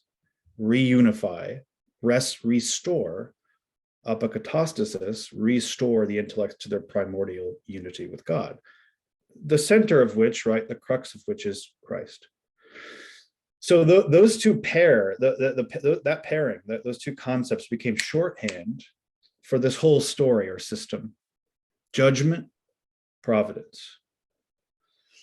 Now, so that's one way to deal with the beginning and the end, and how Christ fits into the project of it, as it were, of creation and restoration.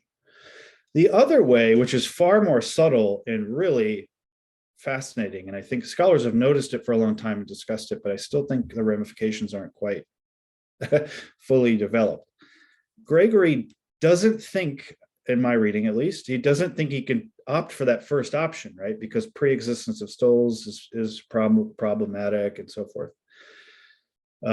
So instead, he adopts a view which is what's called reciprocal causality by several scholars.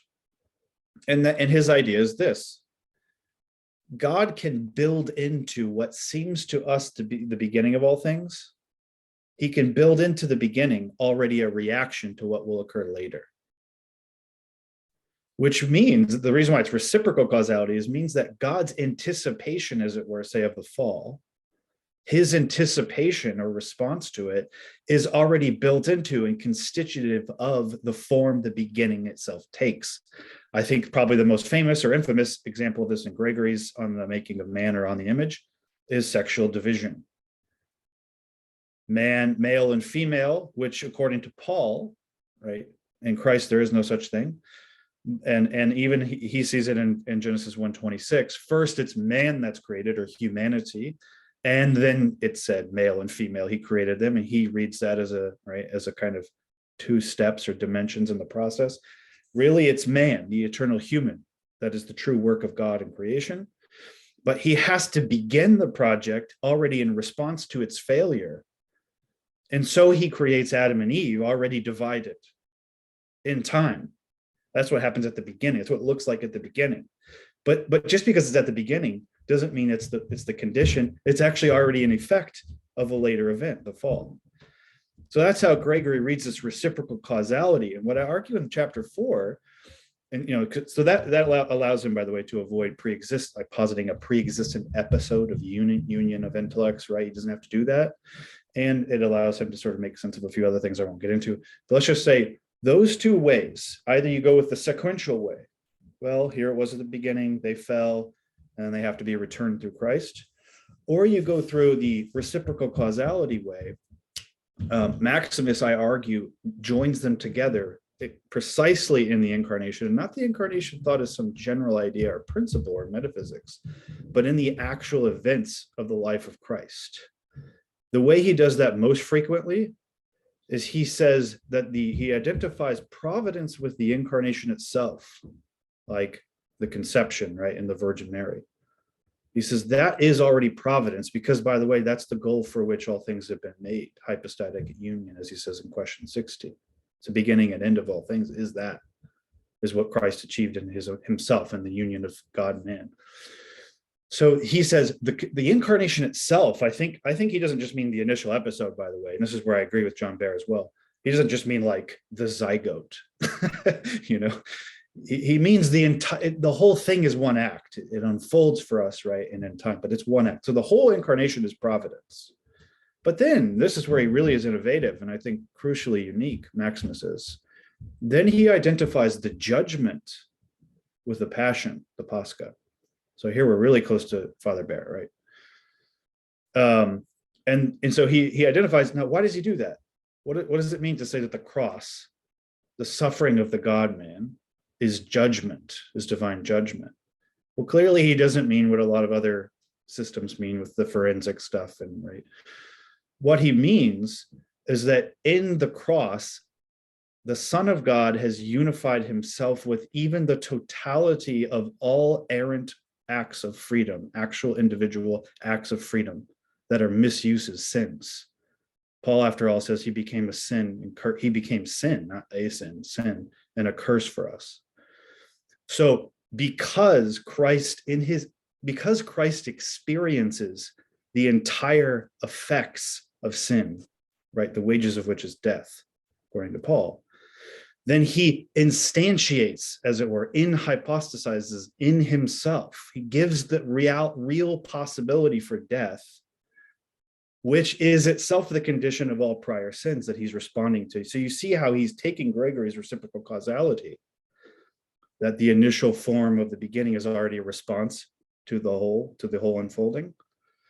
He's taking that, but he's identifying it even more concretely and particularly with the cross, the passion, which is itself both the response to the fall and the undoing in principle of all the fall, because Christ himself becomes the condition of his own rejection by free human beings. That's crucial here. We're not talking about absolute freedom. And this is maybe one way I would diverge from certain existentialist sort of things, even though I like a lot of.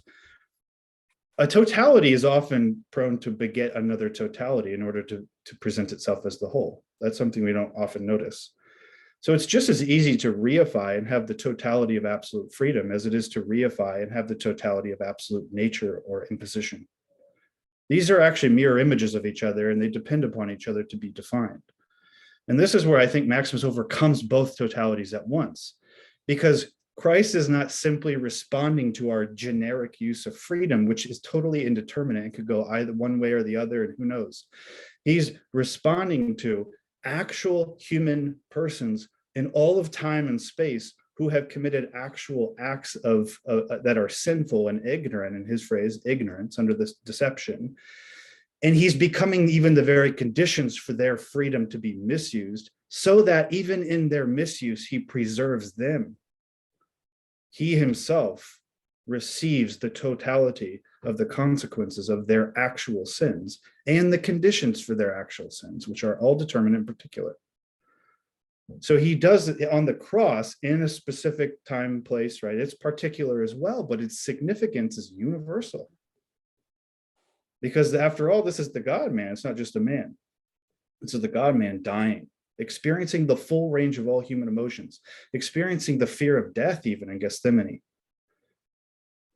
All of which are conditions that usually for us beleaguered finite free agents lead us or incline us towards ignorant, deceptive idols, right? Joining ourselves with sin, essentially, in a word, sin. So the cross itself is not simply a response to sin and the fall. It is the very condition for the possibility of all actual falls in history. And therefore, since Christ is in even all of our misuses of freedom, he is there as the very power of resurrection, redemption, change, being born through the Holy Spirit in us, of deification, in other words, grace. So because he's the condition of all actual sins, he is also the condition for the overcoming of the conditions of all actual sins in his divinity, right? So I think Maximus takes he takes the story part. He doesn't do the story thing. He takes Gregory, especially Gregory's willingness to reframe what we assume must be the beginning and the order of things, which is just an assumption. That's not something that's fixed. Just because something appears to us in a certain order doesn't mean that's the true order. So he takes Gregory's willingness to rearrange, as it were, right, the relations between what seems like a sequence, mute reciprocal causality, and he infuses that into the actual life, the birth, life, and the death of Christ ultimately on the cross and resurrection and ascension in Centuries of Theology, 166, 67, in order to sort of actually fill out the Origenist picture in a way that I don't think ever it had been. So this is really where I think the most concrete, it almost defies explanation. I think it probably does. It defies conception. It's the most concrete response. God's response to creation's failure is the same thing. It's the same event as God's act of creation, just like it was for Gregory. But that is now located in the middle of history, in the birth, life, and death of the God-man.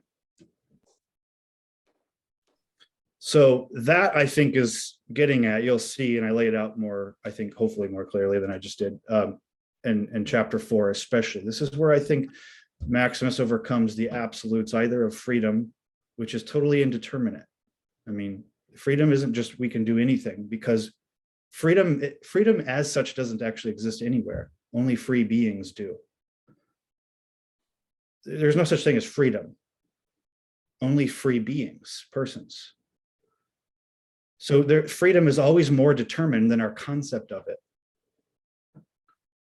And so if God is going to overcome and actually perfect free human beings, he's got to do it in direct response to their actual free misuses of freedom. It's not an abstract overcoming, which is why I would say to some of Father Nicholas's concerns, which I share actually, this is not a totality like totalitate or totalite. This is the whole Christ. He is the totality. And that's determinate, utterly determinate. It's not some war of totalities. Thank you, Jordan, for that question and your response. I believe next, Jonathan Beeler, are you there? Yes, thank you. Can you hear me? Dr. Beeler. Yes, hello. Good to see you. Good to see you. Well, My camera is acting up, so I don't know. good to hear Get you. the picture. Yeah, thanks. I really enjoyed the discussion here and have read your book, and I'm working on a review. Oh no. So, so maybe before having something in writing, I just want to voice some things that that I find interesting, but also have some questions about. Sure. I think what in a way, and if I would be nice if you could sort of talk about this. My sense was that there's a lot of a kind of a Kantian critique of all kinds of categories in the book. First and foremost, creation. You sort of submit it to a kind of a Kantian critique, and you say, as you just said, actually, that things don't really are the way we perceive them. So is there some kind of Kantian epistemology at work there, or is this just an assumption on my part? That would be one question. And then another one would be having to do with what you mean when you say Neo-Chalcedonian Christology.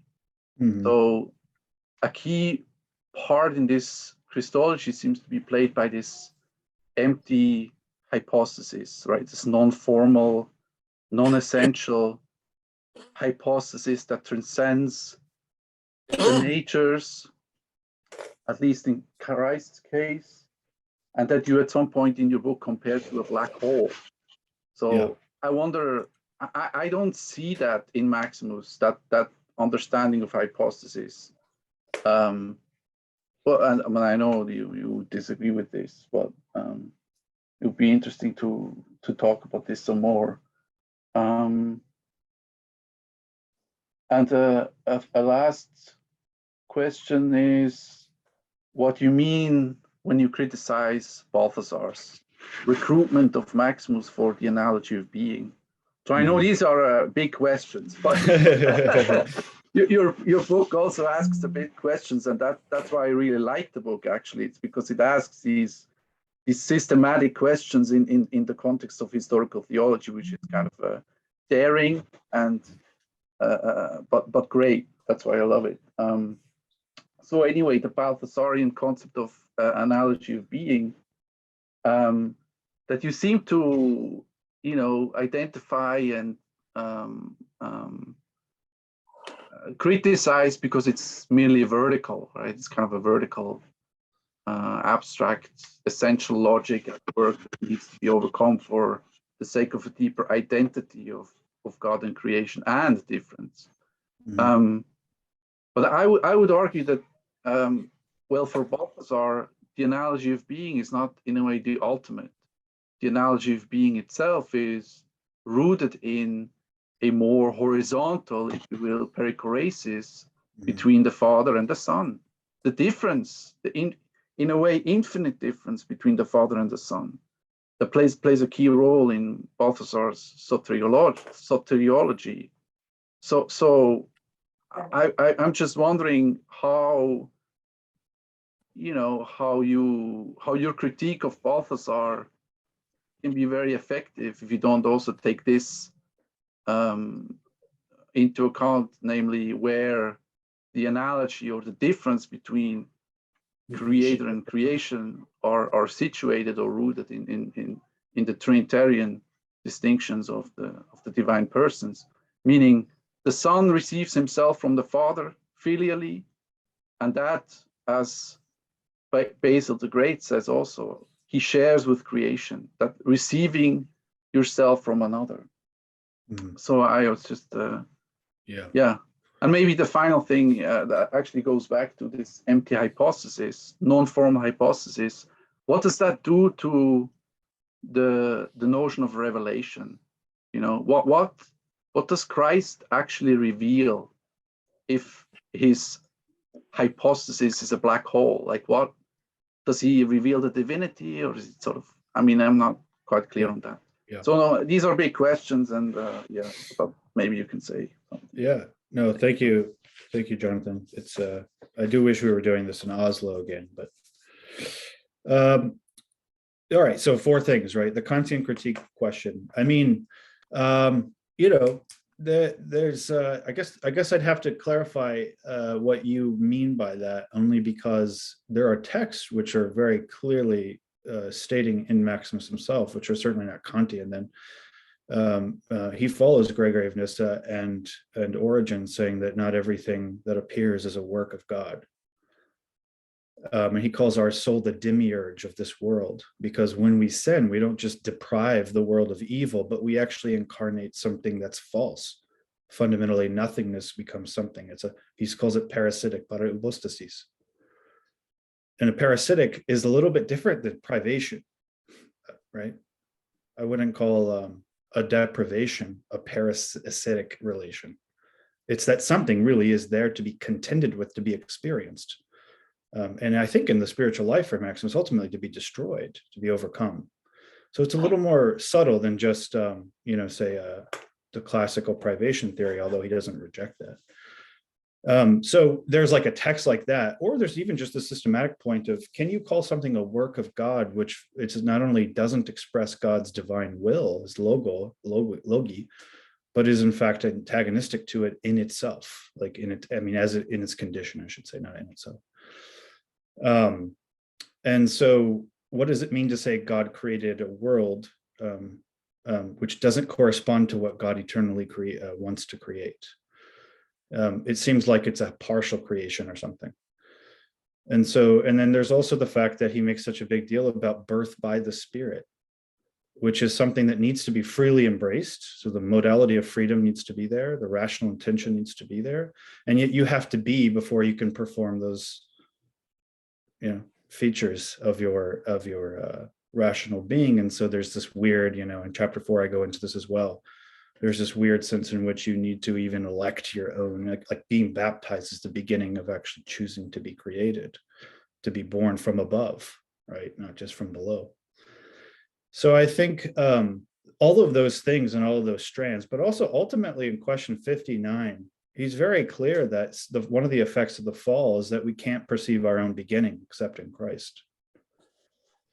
So all of these things, whether we're talking about baptism, the way grace works, the way sin actually takes form, Christologically, what it means to call Christ the actual and true beginning and end. All of these, I think, lead pretty naturally to this idea that you can't simply accept that phenomena as they appear to you are creation, ipso facto, or tout court. So does that have Kantian resonance? Sure, but it doesn't have the Kantian limitations, because you only perceive the limitations not from within the bounds of mere reason. You perceive them in the reason taken flesh, logos. So it's only because we see the incarnation and we perceive, and it's revealed to us that he himself is the beginning and end. And actually, according to Big 41, as you well know, that he achieves what we were meant to achieve from the beginning. It's only by perceiving that, it's actually precisely in the manifestation of that in these latter times when the end of the ages, the perfection, the telos of the ages has come upon us. Then you look at everything else and say, actually, now I perceive that those are limitations. They're not yet truly what it means to say God creates. So I think there's a Kantian resonance, or like a moment that where they could converge, but I would not grant that there's the same limitations. Second point about what is Neo-Chalcedonian Christology, I think it sounds like mainly the issues about hypostasis and empty hypostasis. Now, when I call a hypostasis empty or a black hole, that's a judgment relative to something else. For one thing, a black hole is not nothing. It's not like a black hole is. In fact, it's so much something that it seems to, from our current pull into the event horizon everything around it. So it's actually more than anything else around it in some gravitational sense, right? So a black hole isn't a lack either. It's actually super dense something, which defies formal categorization. So I thought it fit pretty well, because what I want to say about hypostasis isn't that it's empty in some absolute or simple way. It's that relative to formal content it is. There's no such thing as an abstract idea of Jonathan. Jonathan, if I say the word Jonathan and nobody knows you, that is empty. It's an empty signifier. I don't know what or who they're talking about. I don't know you, right? So it's a relative judgment, is what I mean, Jonathan. It's a relative judgment relative to formal content, which shows up in definitions of essence, and then dialectically in the relation between essence and accident, and really all of Aristotle's categories. That whole system of thinking and dividing up metaphysically the world into, say, substance and then accidents, or other versions as well, other systems, none of them can really, I argue, try to really register that hypostasis is both not formal, because then it looks to them empty, like say it does to Syrianus, who does deny that the divine intellect knows hypostases or individuals, precisely because there's nothing there to know. But that's because the knowing is being defined as formal knowing, like knowing of form, knowledge, intellection, you might say, quantitative knowing, right? And in that respect, with respect to that kind of content, there is none. But that doesn't mean there's no content, it just means it's not formal. So we're getting, but what's really problematic, and why I go to like Ambiguum 17 and 15 in the especially chapter 2, is it's the same problem that grammarians ran into with the problem of predication and subjects, right? Even just on the grammatical level, when every time you go to speak about something, the subject, whatever you predicate, is always more general than the subject, which means you're always assuming the subject in the very act of describing that subject, which means you're never simply expressing the subject in totality. You're only expressing something partial about him or her or it. So in that case, so it's another way of registering an emptiness that is nevertheless felt as something. And so you have to interpret, what is it? Is there anything, or is that just an illusion? Is that just a necessity of grammar, but there's nothing really there? Maximus is really clear there's something there, and actually that something is the thing that holds together everything else you say about it. So it's positive, it has an effect, metaphysical perception. You can know a person, a who, but you cannot know them except by experience, because they're not abstractable, they're empty formally of content. So I think that actually is very much what Maximus is after in Neo-Chalcedonian Christology, and I think it was absolutely necessary, because if the hypostasis isn't real, or what I say call positive in the first chapter, well then there's nothing. It's not just that there's nothing there to know, but there's no real identity or union between Christ's natures. There's no positive union, identity. Or as he says in question 60, right? The hypostasis brings into identity in every respect divinity and humanity. Well, that couldn't occur in fact if there's no positive content to hypostasis. Otherwise, you're just speaking in sort of illusory concepts or placeholders that don't really signify anything. So it needs to be positive, and yet it couldn't be formal. That it can't be that a hypostasis as such considered as such. I don't believe hypostasis actually exists anywhere as such. So, but considered as such abstractly, hypostasis can't present formal content, or else it would have to negate the content of, say, humanity or divinity in order to be its oneness at all. It'd have to be a hybrid, or worse, in the Trinity, of course, right? If that's the case, if being Son somehow had formal content, well, then the fact that the Son is, bears a personal property that the Father doesn't, means that he would be of a different form. So you have to, both in Trinity and in Christology, and as you know, Neo-Chalcedonians try to bring these together because Christ himself is the univocal term between them. It has to be the case in both perspectives that the hypostasis of Christ presents a positive, that is to say, actual, not actualization, but actual content, which is nevertheless not formal. And it's exactly why he can be all the forms, or both sides of the great divide, of undivided or uncreated created. So that's what I'm after, I guess. That's what I'm after with the empty, right, and black hole. I mean, they're relative judgments and analogies. Analogy itself. Okay, third one. Okay, Balthasar. So a few things here. One just quick note on that is, even though I do cite some other parts of Balthasar's corpus, I did have first and foremost in mind his Maximus book. And so he does, I don't think it's super controversial to say that he does try to recruit Maximus there for analogy. And in that book, he worries at Maximus himself on multiple occasions, specifically identity language. And so that is the more proximate target, although I still remain puzzled by some of Balthasar's later remarks in Theological 2 and 3 about how actually Christology isn't really intrinsic to the God-world relation. So I don't know if Balthasar himself is always consistent with this, but let's just say he is. Let's grant that he is. And as you say, if his analogy wants to be, which, if it's going to be more than a placeholder, which I think you think it is, and I would agree, it has to take content or determination through history. And he doesn't go Chavar's way, right? So he's not going to just simply do the rhythm and the back and forth and the emphasis on the negative pole of analogy. And so we're going to perceive a horizontal perichoresis or reciprocity between God and the world. Fine, that's all fine. But what my argument tries to show is that you can't have such a thing unless it's grounded in the identity of Christ, the hypostatic identity. And perhaps Balthasar would agree. I would be glad if he does.